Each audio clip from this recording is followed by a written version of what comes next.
Assalamualaikum warahmatullahi wabarakatuh. Halo sobat kisah kehidupan. Bagaimana kabar Anda hari ini? Mudah-mudahan fine dan selalu dalam lindungan Allah Subhanahu wa taala. Senang sekali kami bisa kembali hadir menjumpai Anda, dan untuk kesempatan kali ini kami akan berbagi satu kisah nyata horor yang berjudul Teror Hantu Reni yang gentayangan di belakang jok mobil. Masyarakat Indonesia memang tak pernah lepas dari cerita horor. Ada banyak sekali pengalaman cerita horor yang dibagikan warganet ke media sosial. Seperti sebuah cerita mistis yang dibagikan di media sosial Twitter @iburumah-tangga 9. Kamu yang penakut dan sedang sendirian di rumah, sebaiknya tidak melanjutkan untuk menonton cerita ini. Pasalnya, cerita yang diberi judul Ibu dan Bayi Itu ini sukses membuat siapa saja yang membacanya merinding seketika. Langsung saja kita masuk ke cerita.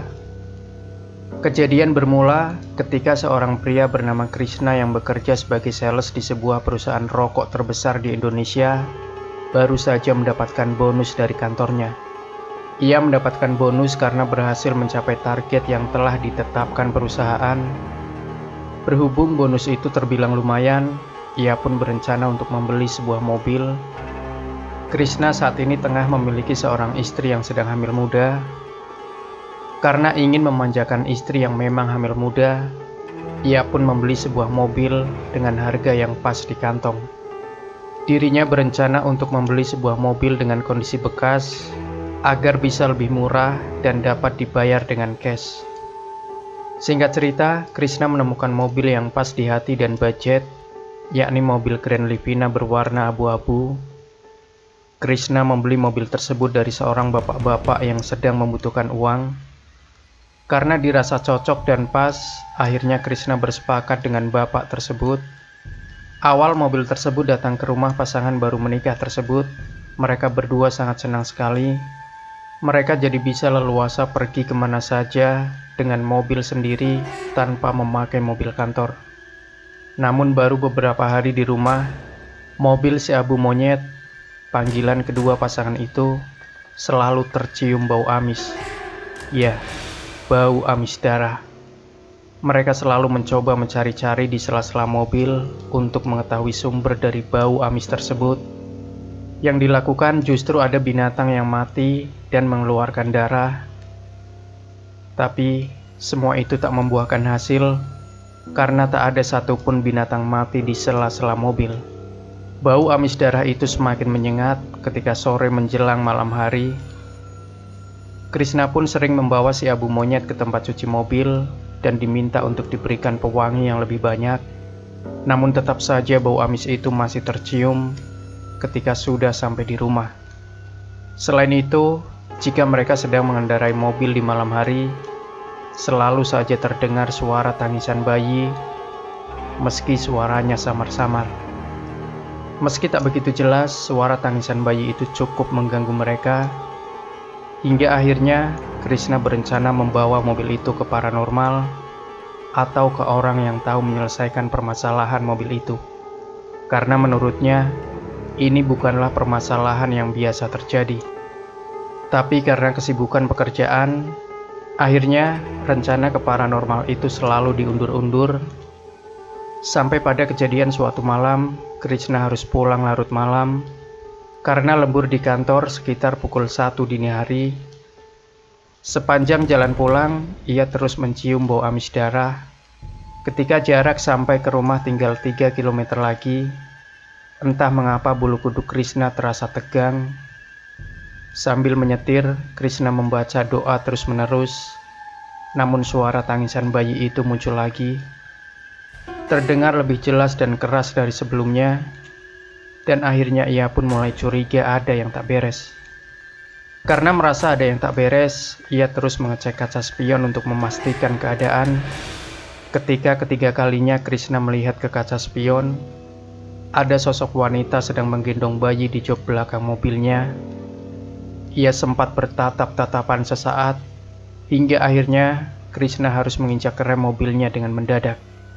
Sontak Krishna langsung keluar dari dalam mobil, tapi karena waktu masih tengah malam, di luar pun sangat sepi sekali, hampir tak ada orang. Berkali-kali Krishna membaca doa dengan apa yang ia lihat. Dan ketika ia lihat lagi dari luar, di jok belakang mobil kosong alias tak ada siapa-siapa. Meski jarak rumah sudah semakin dekat, tetap saja ia bingung harus melanjutkan dengan mengenakan mobil tersebut atau tidak. Setelah menenangkan diri sejenak, Krishna akhirnya memutuskan pulang dengan mengendarai mobil. Sebelum masuk tak lupa ia membaca ayat kursi terlebih dahulu. Ketika memasuki mobil, Krishna melirik sekitar dalam mobil untuk memastikan tak ada siapa-siapa di belakang jok mobil dan memang kosong. Saat beberapa meter melaju, sosok perempuan pucat yang menggendong bayi itu muncul lagi di belakang Krishna. Bau amis bahkan semakin menyengat dari yang biasanya. Sontak, ia langsung membaca ayat kursi dengan diteriakan. Karena Krishna baru pertama kali melihat makhluk tak kasat mata, ia menyetir sambil gemetar dan hampir menangis.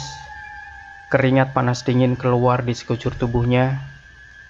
Dengan kekuatan gas yang luar biasa, ia langsung memarkirkan mobil tersebut di depan rumahnya tanpa dimasukkan ke garasi. Sesampai di dalam rumah, keringat dingin terus mengucur di tubuhnya. Ia mencoba langsung tidur, tapi tak bisa karena terus dibayangi hantu gentayangan itu. Keesokan harinya, Krishna langsung demam tinggi, sehingga istrinya pun bingung ketika suaminya harus pulang dengan buru-buru dan memarkirkan mobil dengan sembarangan. Krishna tak berani cerita karena istrinya yang sedang hamil muda. Ia takut jika istrinya nanti kepikiran, sehingga Krishna beralasan ingin tidur lebih cepat karena ngantuk semalam itu. Setelah sembuh beberapa hari sakit, Krishna masih trauma untuk menaiki si abu monyet. Karena bau amis masih terasa, ia memutuskan untuk membawanya ke kiai yang bisa mencari solusi permasalahan itu. Krishna ditemani temannya untuk pergi ke kediaman Pak Kiai pada sore hari. Tapi sosok hantu gentayangan itu muncul dengan tiba-tiba di belakang jok. Karena kaget, Krishna akhirnya tak bisa mengendalikan mobil tersebut dan akhirnya kecelakaan masuk ke dalam jurang. Meski begitu, keduanya masih bisa selamat dan hanya mengalami luka lecet di tangan. Krishna segera meminta bantuan saudaranya untuk menginformasikan kondisinya itu. Tak begitu lama, banyak warga yang melintas menolong Krishna dan temannya untuk ditenangkan. Menurut warga sekitar, tempat itu memang sering terjadi kecelakaan tunggal dan Krishna adalah salah satunya. Entah karena apa, tapi Krishna tidak cerita bahwa ia kecelakaan karena melihat penampakan di jok belakang mobilnya. Kemudian mobil derek datang dan membawa mobilnya.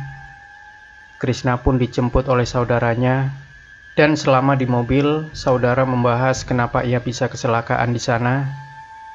Dirinya juga tanya temannya apa dia melihat sosok penampakan di jok belakang mobil, tapi katanya dia tidak melihatnya. Malah dia heran kenapa Krishna tiba-tiba kaget dan banting setir. Krishna pun jadi heran mengapa hanya dirinya saja yang bisa melihat penampakan wanita itu. Setelah ia dan temannya diobati di rumah sakit, mereka pun langsung pulang. Krishna benar-benar kepikiran dengan mobil itu, hingga akhirnya ia memutuskan untuk secepatnya bertemu dengan Kiai Muhi. Dengan menggunakan mobilnya, ia akhirnya sampai di tempat Kiai Muhi. Beliau langsung mempersilahkan masuk, dan tanpa basa-basi, Krishna pun langsung menceritakan kejadian demi kejadian yang dialami Krishna. Kiai Muhi sebetulnya ingin mengecek langsung ke mobilnya, tapi berhubung mobilnya masih di bengkel, jadi diurungkan. Kiai Muhi bilang bahwa jika ada suatu benda yang dihuni makhluk halus, maka bisa jadi sebelumnya ada kejadian yang berhubungan dengan makhluk halus tersebut. Jadi ia disarankan untuk menemui pemilik mobil ini sebelumnya.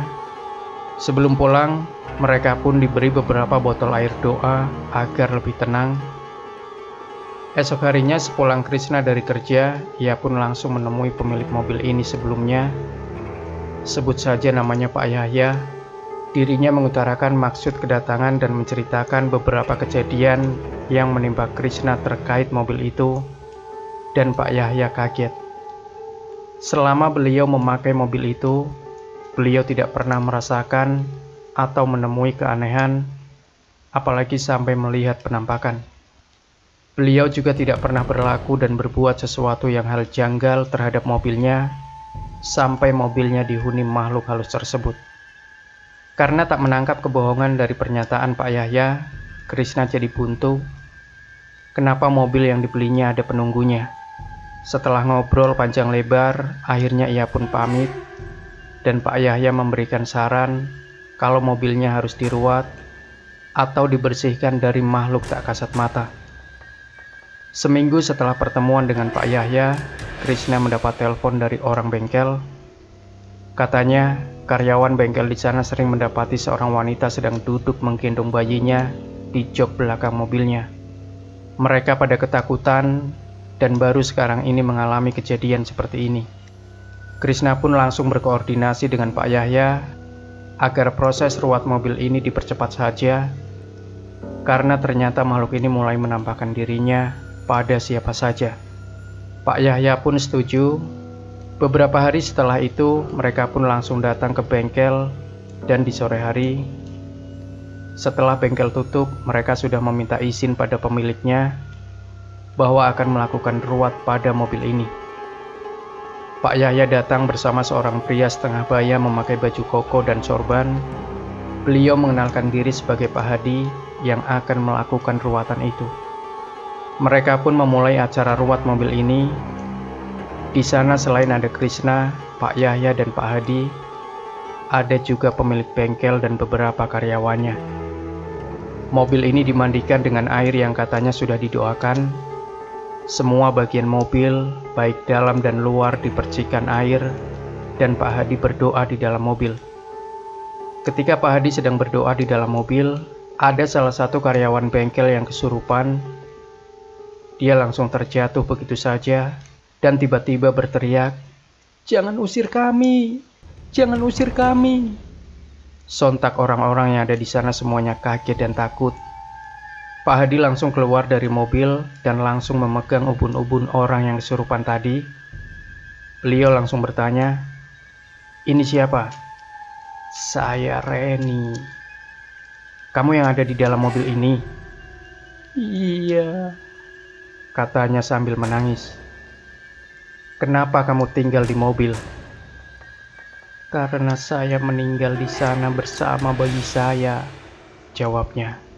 "Kamu meninggal kenapa?" Doni, Doni, Doni." Orang yang kesurupan itu malah menangis dan menyebut nama Doni. Entah siapa Doni itu, Krishna tidak kenal, tapi raut muka Pak Yahya jadi berubah. Beliau seperti kaget dan gugup. Entahlah. Krishna pun bertanya pada Pak Yahya, "Bapak kenal dengan yang namanya Doni?" Itu anak saya," ujar Pak Yahya dengan muka pucat pasi. Ternyata Pak Yahya punya anak namanya Doni yang masih sekolah SMA kelas 3. Wah, Krishna pun kaget dibuatnya. Sedangkan arwah Reni ini tidak mau disuruh meninggalkan mobil tersebut karena katanya dia nyaman ada di sana.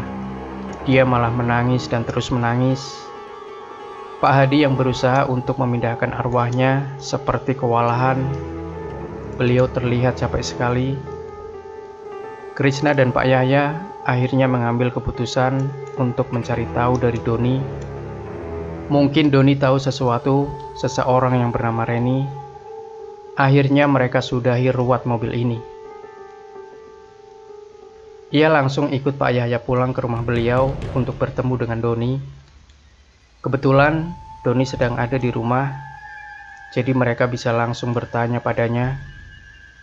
Ketika mereka menanyakan nama Reni pada Doni, reaksi Doni langsung kaget dan pucat pasi. Pak Yahya langsung curiga melihat reaksi Doni. Krishna pun begitu. Jadi mereka desak Doni untuk menceritakan siapa Reni ini sebetulnya. Ternyata Reni ini adalah pacar Doni. Mereka sudah berpacaran cukup lama, dan gaya berpacaran mereka bukan hanya sekedar pacaran biasa. Pacaran mereka sudah melewati batas, dan akhirnya Reni hamil. Awalnya Doni bersedia bertanggung jawab atas kehamilan Reni, tapi Doni berjanji akan menikahi Reni jika sudah lulus ujian SMA. Dan Reni pun menyanggupinya, walaupun Reni harus menunggu dan menutupi perut buncitnya dulu. Tapi malam itu Reni minta tolong pada Doni bahwa dia merasakan mulas. Dia sepertinya akan melahirkan, jadi minta tolong Doni untuk menjemputnya. Doni pun menjemput Reni ke rumahnya dan rencananya akan mengantar Reni ke klinik bersalin. Doni menjemput Reni menggunakan mobil si Abu Monyet yang saat itu masih milik ayahnya. Sebelumnya, Reni ini hanya tinggal bersama ayahnya, sedangkan ibunya sudah meninggal. Jadi karena ayahnya sibuk bekerja, dia tidak sadar dengan perubahan fisik anaknya.